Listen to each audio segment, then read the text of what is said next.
ভারতীয় ক্রিকেট বোর্ডের টেকনিক্যাল কমিটির চেয়ারম্যান হতে চলেছেন ভারতের প্রাক্তন অধিনায়ক সৌরভ গঙ্গোপাধ্যায়। সরকারিভাবে এখনো এই পদে তিনি যোগ দেননি।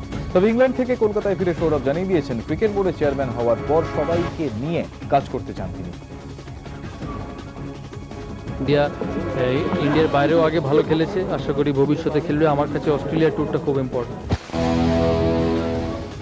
মাত্র 4 মাসের মধ্যে ফের ভারতীয় ফুটবল দলের কোচ বদল হতে চলেছে। বব হাউটনের স্থলাভিষিক্ত আর্মান্দো কোলাসোর সঙ্গে অল ইন্ডিয়া ফুটবল ফেডারেশনের 30 সেপ্টেম্বর পর্যন্ত চুক্তি ছিল।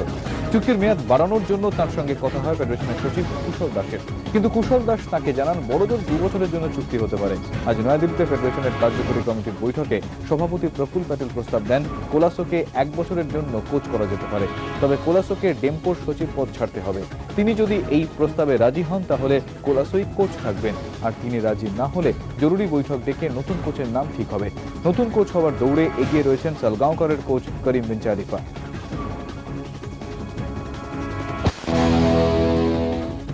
পেট্রোল, রান্নার গ্যাস সমেত নিত্য প্রয়োজনীয় বিভিন্ন দ্রব্যের মূল্য